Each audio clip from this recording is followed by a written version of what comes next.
and the stories that the images tell, but not just the story, how that picture will change the way people think and influence a world of change. We have with us today 3 National Geographic photographers. They're award-winning photographers. If you look them up and Google them, you will see that they've won many, many awards. But let me start off, they're all Nikon ambassadors, by introducing Mr. James Balog. You get to take this chair here. We are informal. Thank you. And someone who is near and dear to me. We are kindred spirits. We are best of friends. We have known each other for a long time. She has been a great mentor to me. This is Amy Vitale. Thanks. I didn't kiss you, James, but that's okay. We'll pass. And then a gentleman who just spoke, which, by the way, any of the programs that you have seen here or you haven't seen here today will be posted on Nikon Live, so you can go back and watch them over a period of time. But let me introduce the stage. He just did a program, Oceans Matter, Mr. Brian Skerry. How about, do I get a kiss? If you'd like it, it's public. That's You're going to go right here. Hi, Jim. This to me is pretty epic because, and here goes Amy with her social. I've known James, I've known you for a while, Amy and Brian for a while, and we are fascinated and happy to have you as Nikon ambassadors because you carry the torch for our products. But this isn't a commercial. This is about how you use the tools and how you speak with these images through your vision. Amy, I know it's not just still photography for you. You do documentary work and filmmaking. As Jim, you've worked on your movies. And Brian, again, some of the things you've done. I would never swim. Anybody here would swim with sharks in the open water? That's just crazy to me. But I want to start off, and so everybody has a sense of who these guys are. And I'm going to turn it over to James, and you can punch through your images and tell everybody a little bit about what you work with and a bit of your background. Well, I'm really trained as a geologist. I've spent a lot of time as an alpinist around the world in the world's great mountain ranges, and I've inevitably been drawn towards environmental photography since I put a camera in my hands. And over the years, I went away from being let's say, a celebrator of nature specifically and entirely to somebody who realizes that we have this historic obligation right now to bear witness to these epic changes that are going on in the world around us. So I've come to see myself as something of a detective of collecting forensic evidence of how the natural world is changing as Homo sapiens, our species, collides with the rest of nature. Brian, or Mike, do we have pictures? We ready? Here we go. Aha, it was already there. So just some quick samples. We just finished a film called The Human Element. Many of you saw another film called Chasing Ice that comes from my work with the Extreme Ice Survey of the past dozen years. That project is still out in the field. We'll talk more about that on the show at 5 o'clock. But The Human Element is about the intersection of humanity with earth, air, fire, and water. This is a triptych I did in western Pennsylvania of a coal-fired power plant that's dumping particulates and chemicals into the air and altering the climate. Wildfire is a big part of the story. We spent 3 years filming and doing still photography on wildfires, primarily in California. Incredibly intense environment. I actually came to realize that dangling off big rock cliffs or down into crevasses in Greenland was actually more peaceful and safe than working around these fires. This interest was kind of triggered from the fact that a wildfire nearly burned down my own house about 6 or 8 years ago in the foothills of the Colorado Rockies. This is one of my neighbor's houses that was burned out by the fire, one of 160 houses. I've worked a huge amount of time on the glaciers and ice sheets of the world. This is from the Greenland ice sheet back in about 2008 or 2009, as this big tongue of ice called the Ilulissat Glacier dumps frozen water, i.e. a glacier, out into the ocean, and thereby raising global sea level rise bit by bit. And of course, those huge chunks of ice turn into smaller and smaller pieces. So what I was doing was bearing witness to this transition from the world where the water is locked up on land in solid form to where it's turning into part of the global ocean. And this is real, and it's tangible, and it's not about computer models. It's witnessed in a picture like this, the last fragment of the big glacier going into the ocean waves. This, again, is from part of the coal series in western Pennsylvania. This is a nice bucolic landscape picture, isn't it? But it's ironic. I think of this as sort of a Norman Rockwell landscape shot, beautiful, tranquil farm in the rolling hills, but right behind it is a gigantic coal-fired power plant. This is the reality that we're still living in right now, and that's the reality we need to get away from as a species.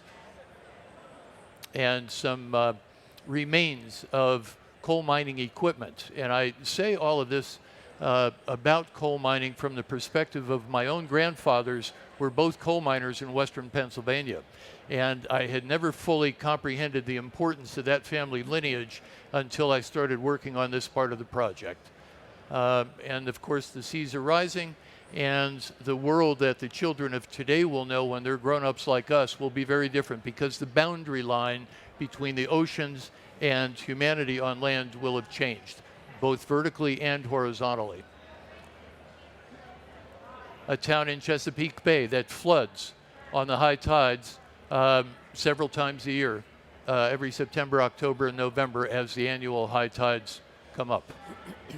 And with that, I'll hand it to Amy. Yeah, so Amy, thank you, James. I mean, you and I connected a while back, yes, with the Extreme Ice Survey and the amazing technology. We'll talk about that in a little bit, too, of how you utilize the cameras to document and prove this, create the evidence of what you just mentioned. But Amy, again, we go back, way back, and all of these photographers have a passion that just drives all of us. And your passion for just getting out there to tell the story, I mean, it goes well beyond what we're going to talk about in conservation, right? You started off as a photojournalist, you know, for many years doing conflict photography. But talk a little bit about your background and what you're working on. Sure. First, I just want to say thank you for doing this. It's such a privilege to share this stage, and frankly, even some of our fellow photographers in the audience. Yeah. So thank you. I'll just try to be really brief. I started my career focusing on the horrors of the world, what humans do to one another, and really had this epiphany after about a decade of doing that, when I started to realize that everything I was documenting was ultimately connected to the natural world. We, you know, all of those outcomes, whether I was covering poverty or war or whatever it may be, the outcome of it always depended on nature and our resources. And even here at CES with all of this, sometimes it's very easy to forget that everything we wear, everything we create, everything we eat comes from nature. And so I made this real shift in the kind of work that the stories that I'm telling now. And it all kind of began about 10 years ago when I was able to meet the last of 8 at the time northern white rhinos on the planet. And it shocked me when I saw these gentle, hulking, ancient species and realized that I was witnessing extinction on our watch. You know, it's happening every day. And something about that just really was profound and made me realize that we do a really good job of talking about the horrors, again, even when it comes to the environment, but we're not often given solutions. Like, people care, but we don't know what to do with that. So I've spent the last almost decade now looking for hope spots on the world where, against all odds, people are creating a different destiny of coexistence where they can live with the wildlife. Here's my assistant in Kenya. But you know, I think it's really essential to give us a way forward, and there are incredible people who need their voices amplified. And so I've spent 10 years really just trying to find those stories and giving them a platform, and reminding us all that we are all connected on this tiny little shared life raft, the planet. You know, we've poked some pretty big holes in it. It's deflating, but I think that we have an amazing opportunity to, you know, there's hope out there, and it's important to give people solutions. So, which I have to interrupt. Was been named. It's probably one of the best panda photos ever taken in the well, world. National I've heard Geographic a lot of people say that. named it one of the best 50 pictures in the history of the magazine. So that was quite a privilege, and thank you. And that picture, I mean, everybody thinks taking pictures of pandas is really easy. And it's surprisingly more challenging because they're really elusive creatures, believe it or not. You know, we've turned them into cartoon characters, but they're in the wild, and they're a very elusive animal. But this is actually the image, I'll end with this, that is the most heartbreaking, sublime moment for this past year. On March 18th, I had been, as I said, I went and followed these rhinos from a zoo in the Czech Republic back to Africa, and Sudan, the last male northern white rhino on the planet, passed away on March 18th this year. And I flew quickly for these final moments. This is the last goodbye between Joseph, one of his keepers, and I just hope that this image wakes all of us up and reminds us that if we don't start seeing ourselves as part of nature, as deeply connected to all the creatures we coexist with, you know, we're all in this together. And it's really a reflection on what's going to happen to us as human beings. And I think it's really important to say that this isn't about being negative. It's about being positive, Yeah. right? It's about making change for the good and doing that with one single image. Here's another powerful image. I don't know how this image grabs you. I mean, I have the T-shirt that was part of a charity campaign that Amy's worked on. And I'm going to add this because not only are you out there taking the pictures, you are constantly promoting and marketing your own charities and push to make money for these organizations well, just try and to bring awareness. support the communities that are doing the real work. And that's yeah. really important. I mean, that's Thanks. the beautiful message in all of this. And Brian, it's you're up. Ha! All right. Well, I think Oh, sorry. we're gonna run. There we go. All right. Well, thank you all for being here. It's nice to be back on the stage after another hour. You know, I think what my story is about is it echoes what Jim and Amy said. I actually began exploring the world's oceans when I was about 15 years old. From a very young age, I was fascinated with the sea. I think it was from reading National Geographic magazine and watching those old Cousteau documentaries. And I just wanted to be an ocean explorer. And at about age 16, about a year later, I was attending a dive show, a conference in Boston, the Boston Sea Rovers show. And as a teenager in that darkened audience, I saw underwater photographers and filmmakers presenting their work. And I too had an epiphany where I said, that's how I want to explore the ocean. I want to do it with a camera. So I searched through the want ads and went out and bought an old used Nikon 2 camera, which is a real dinosaur now. The Nikon series, if you don't know, in our line was an underwater series of cameras.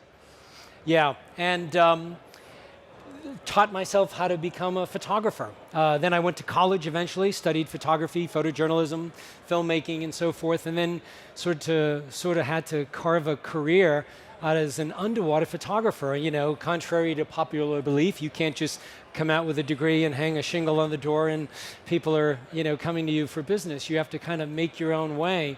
And in those early days, as I mentioned in my talk earlier, you know, I just wanted to make beautiful images. I just wanted to make technically good images.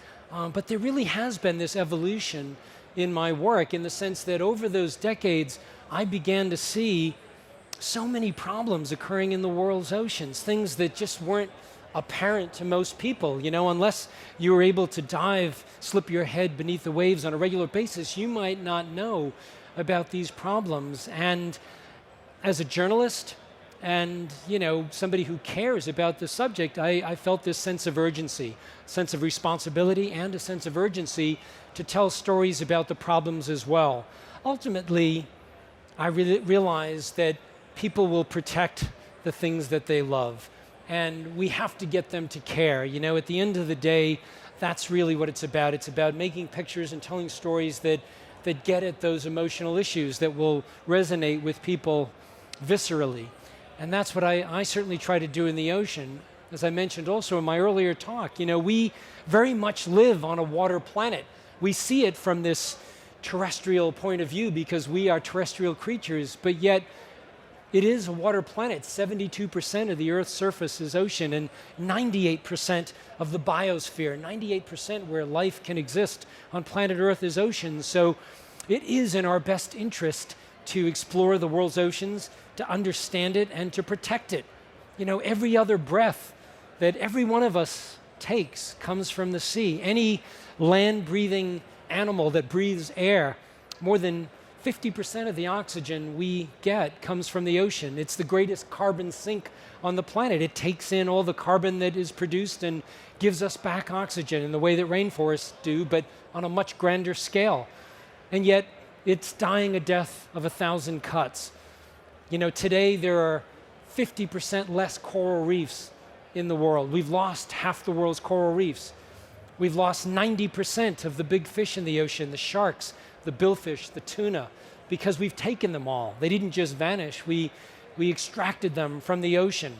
We're now going deeper and drilling and opening up sections of the continental shelf to exploration for oil and gas and extraction of minerals, things that we never used to do. So for me, there's been this evolution. I didn't start out wanting to be a conservationist. I didn't start out wanting to tell stories about bad things. But, I think although as a journalist we have to remain fair and we have to present a good view of equal sides, you can't not have an opinion when you're working on these things. You can't photograph the destruction of species and not care about these things. So as a storyteller, it's about always striving to find new ways to do that, using the new tools that Nikon gives us to go out and make more compelling images. That's that picture, Jim, that I mentioned was similar to yours. Yep. Glaciers. Yeah. This was a story I did about the last ice in Canada for National Geographic about this disappearing world. So, that's what it's been about. I mean, I would love nothing more than to just make happy pictures, to make pretty pictures of animals, but I think it's got to be a balance. There has to be a little of both. And by doing that, hopefully we can move that dial in favor of conservation and get to where we need to be. And I think most reasonable people will choose to do the right thing if they're just presented with the information. And a big part of that equation is good images that get at our soul. Yeah, and so just that passion and just the first opening here, the little bit of opening here, I always took it back myself, and I've always admired you guys, and in some ways felt intimidated. But it really, through the years, it's not about intimidation. It's how what you guys do drives people here locally to do things locally. Because it drove me to the Ronald McDonald House and digging into a local thing, with sick children and the families that have to come and the constant surgeries and all the battles that they face. So, this is not about being around the globe. It could happen in your backyard. And so any one of us with that passion to tell the story with an image, I think it's important to know it. You don't have to go to all of these extensive places, but thank you guys for doing it, and doing it as well as you do. Let's talk a little about it. You brought up cameras, and Jim, you have a unique way of capturing these photographs of the glaciers to prove and create the evidence to help tell your story. How do you do that? Well, I started out as a single frame still photographer in the rectangle, shooting a National Geographic story in 2006. Became a cover story called The Big Thaw. But I realized by the end of that story that I was only seeing a snapshot in time and that I needed to leave time-lapse cameras behind so we could watch the record of the evolution of the landscape while I was out doing activist work trying to educate people about what was happening. So in 2007, I put out a network of 25 time-lapse cameras in Alaska, Greenland, Iceland, and that became 40-some cameras in Antarctica, in Mount Everest, in Austria, and Canada as well.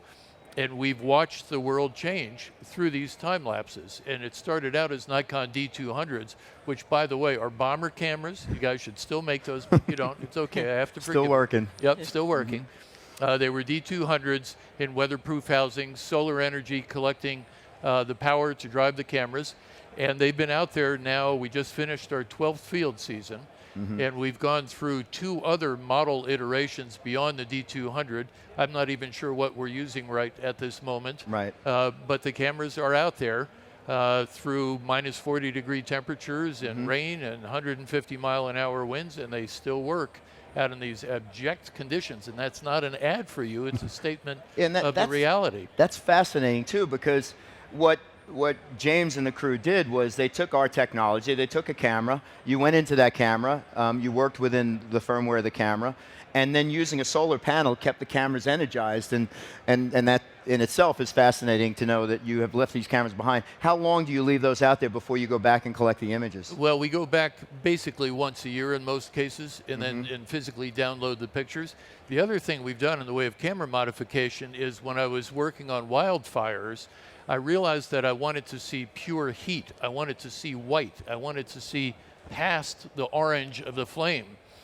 So we discovered that it was possible to sort of destroy most of the camera and take out the RGB chips in there and get down into an infrared surface in behind the RGB, and then you suddenly get flames turning out white, and the forest is a palette of grays. I mean, it's really incredible. And the cameras still work under those conditions. And so you collect these images, you start looking at the time lapse, you start seeing things within those images that help tell that story. Yeah. I mean, at this point, we have an archive of about 1.5 million frames watching all of these different parts of the world changing. You know, you're seeing history unfolding in front of your eyes.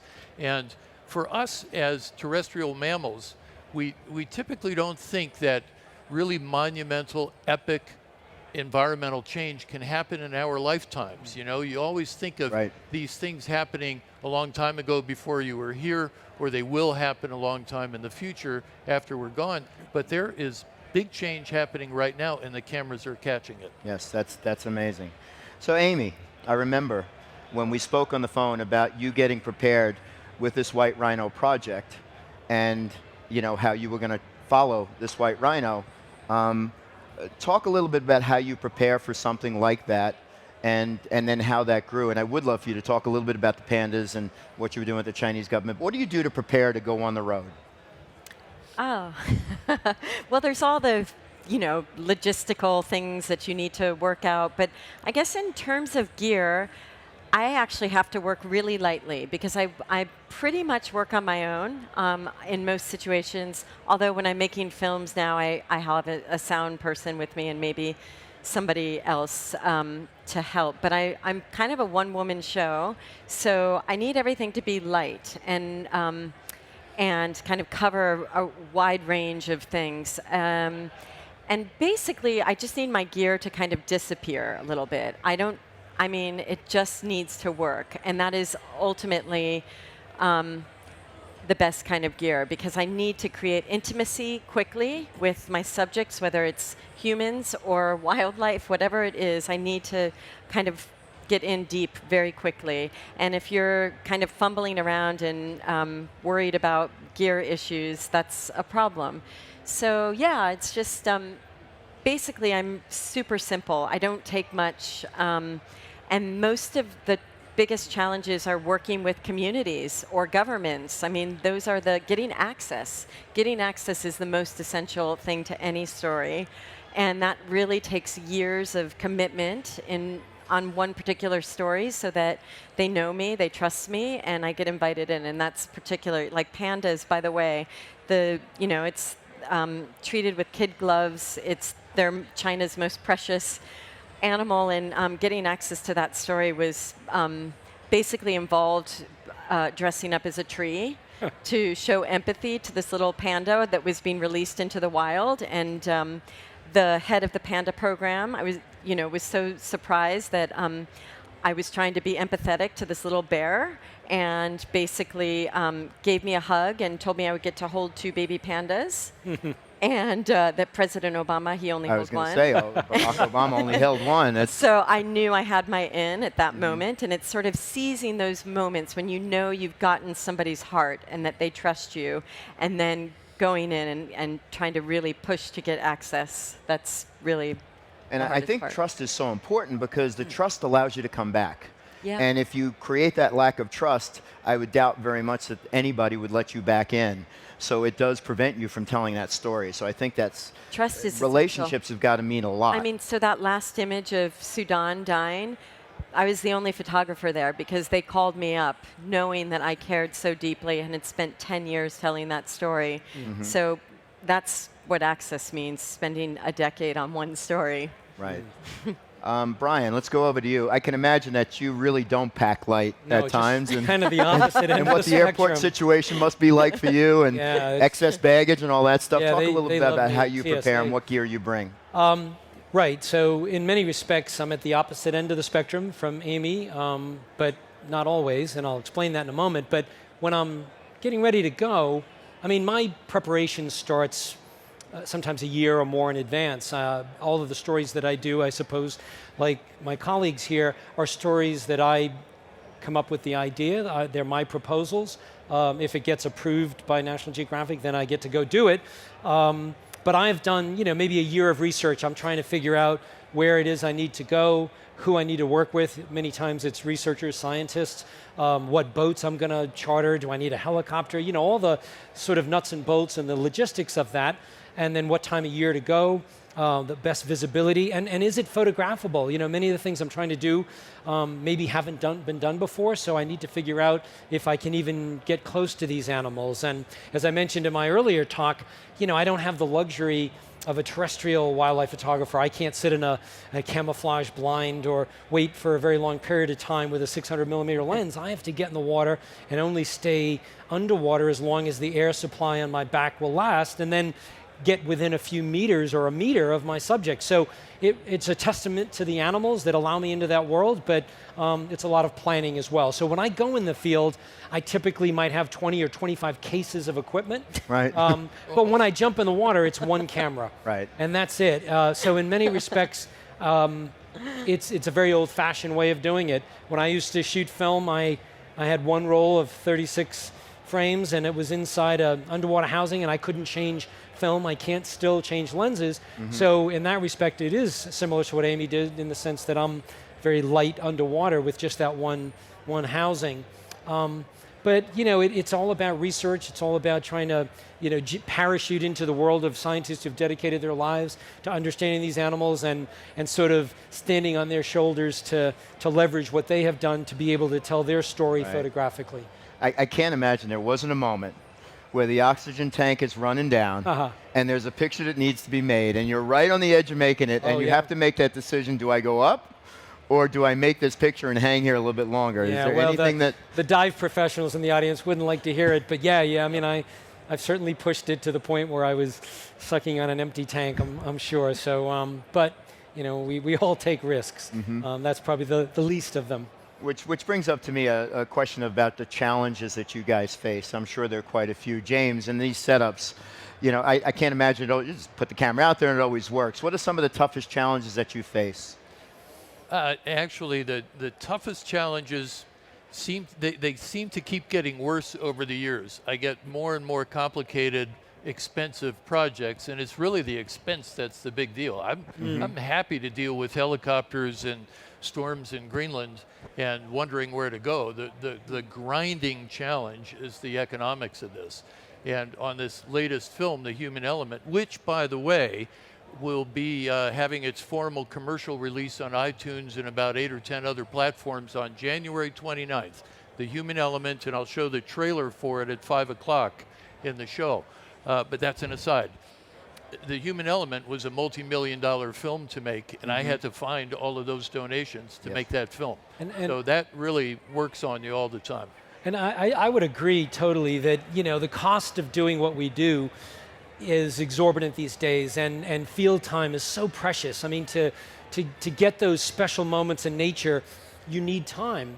You need great equipment and you need time, and time equals money. So it is harder and harder to do, and the struggle for those of us who are doing this as a living is to find a way to support that story that is important to us. But for anybody who's interested in doing the same kind of thing, I would encourage people to work in their own backyards. At the end of the day, we need great stories about every part of the planet, and you may not, or many of us don't have the resources to go to some exotic place and spend 3 months and just have that luxury, but you can be the very best photographer in your own backyard, in the town or city where you live, and there are stories there that need to be told, photos that need to be made, and where you have repeatability, you can go back and do it over and over again and get it right, and tell those stories, get those out in the many platforms that exist today, I think is a real advantage. So in many respects, although there are great challenges financially to do the things we do, it is a very exciting time to be a storyteller and a photographer, because the equipment is so good, and the potential to create your own story out there in the world exists in a way that it never did before. Amy and you and I talk about this at all. Nobody's sitting there with buckets of money to throw at you. Some of these projects you self-fund, right? So how do you? I think most of the projects, probably for all of us, it's the same. I think people fantasize and think that when you work for National Geographic, they just write this big check and everything, the door is open. And no, we're all very much self-starters. We fund the projects probably years in advance on our own time, own investment, and then you hope that you can find a wonderful platform like National Geographic, or it's just we're looking for platforms. The projects are essentially done most of the time by the time we reach them. But yeah, I think that's the thing, is just to remember it's the best and worst of times in many ways. I mean, we have all the tools, we have great access, and it's really up to you. I mean, how creative are you going to be? How passionate are you? Right. Like, if you actually care about these things, you will make it happen. And that's what it's all about. I mean, it comes from inside, and I bet every single one of you has a burning desire to get out there and use your voice. And I say now is the best time to do it. Do not think about working for National Geographic. That's not the goal. The goal is telling an amazing story. Right. And I encourage everybody, use your voices now more than ever. Hashtag Nikon love. Yeah. Right? I mean, it's about love. You recently worked with a recording artist, Mr. Dave Matthews. How did you meet Dave, and what were you trying to do together?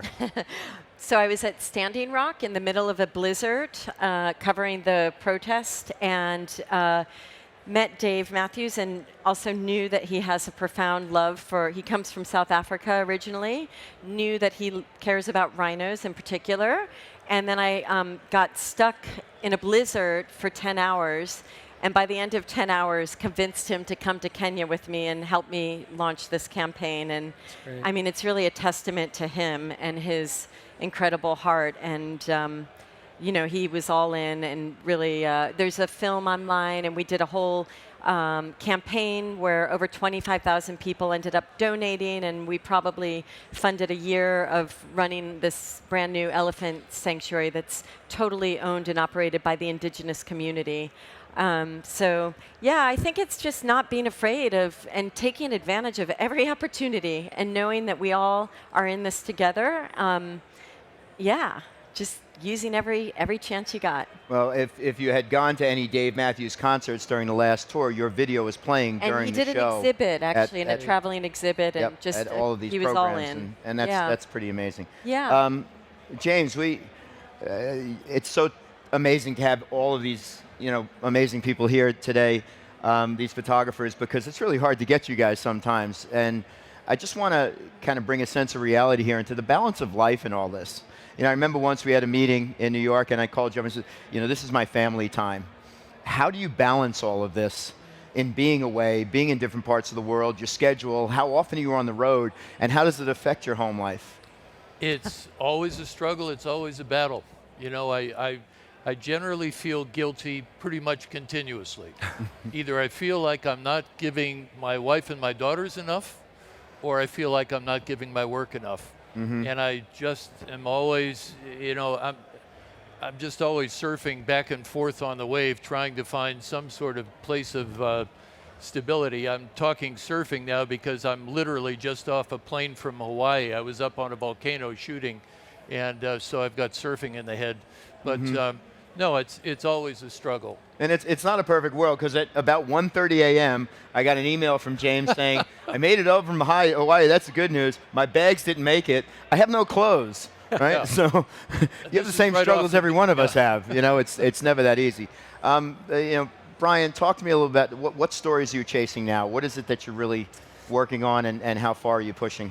Yeah, well, it's a great question. I mean, as I talked about that sort of trajectory and that evolution in our work, I think our minds are always racing, trying to think of what's the way to grab people, what's another way to get at people. Right now, I'm very lucky to be sort of doing, for me, a dream assignment. It's a 3-year project looking at whale culture. I'm doing it for National Geographic. It's destined to be a magazine story and 4 one-hour documentaries for the channel as well, about sort of looking at the complexities of whale societies. I've been working on it for 2 years. I have 1 more year to go here.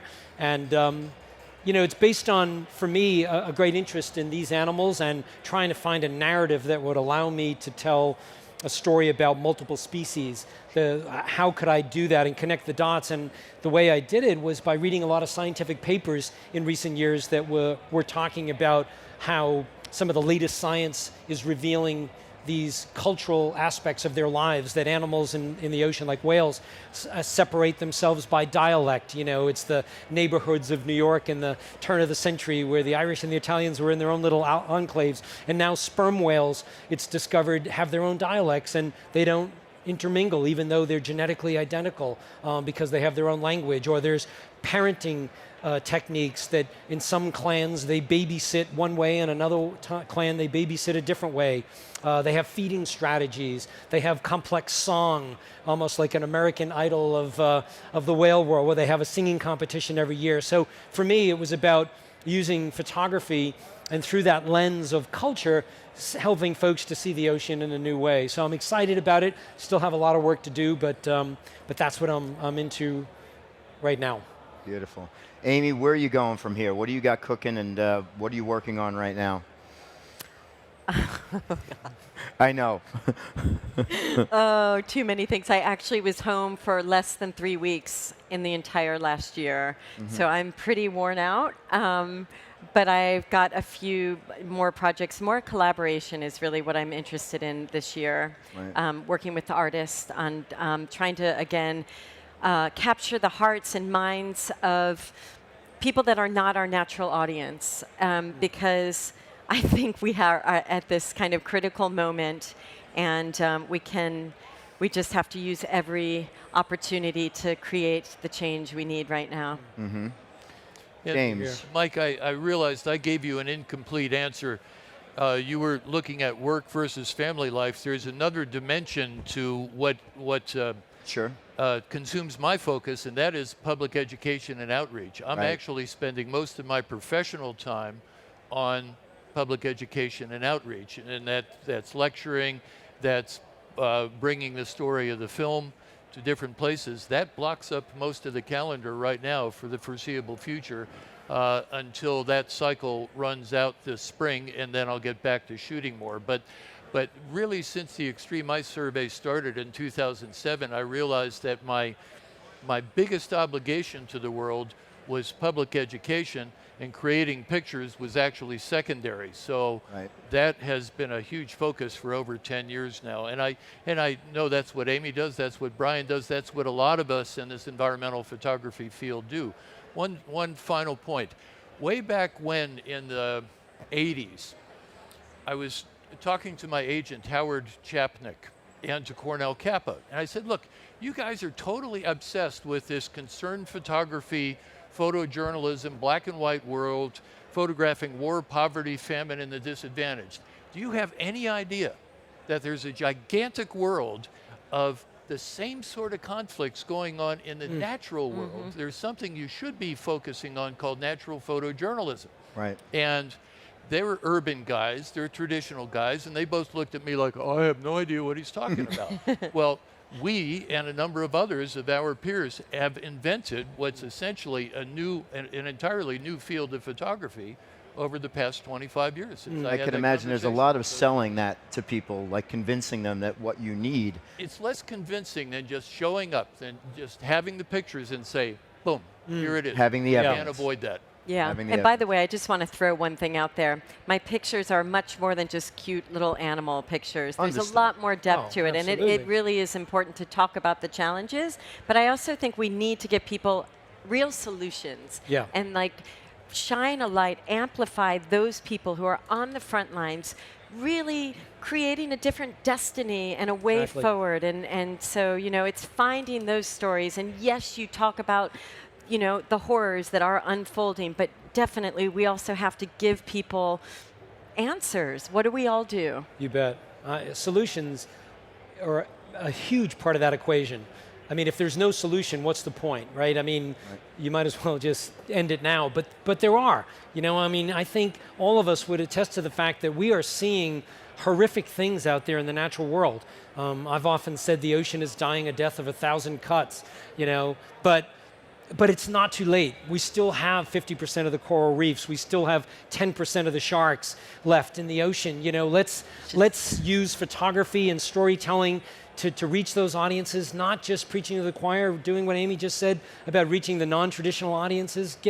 Get a reasonable group of people to look at these stories and make decisions. And one last point, I'm just going to stop after that, except You're that not going a to friend stop because said- you're up right a after this friend- again. A friend said this to me, and I think it's brilliant. He said, you know, the messenger matters as much as the message. So you all are messengers. You Right. go reach the people in your world. You're going to do a much better job than any of us. So that's really important. Everybody use their voices. So Thank what you. we're going to do now, as we have done, we're going to keep moving on with this program. So us gentlemen are going to vacate the stage. All right. We have our Amy's crew that's stage. ready to help move these chairs out of the way. I want to, before you get up, thank you guys so much. Thank Thank you. you. This is everything I expected to be and then some. In feeling like, again, come to CES, we talk about the technologies and pixels and light and all that other stuff. This is such a great conversation to have, and we should continue to have it. Thank Absolutely. you for Thank giving you. us Thanks for this giving us- platform. Stick around. Amy's got a 30-minute program Yes. entitled Framing the Narrative. Let's move the chairs and let's All right. get you going. Thank you. All right.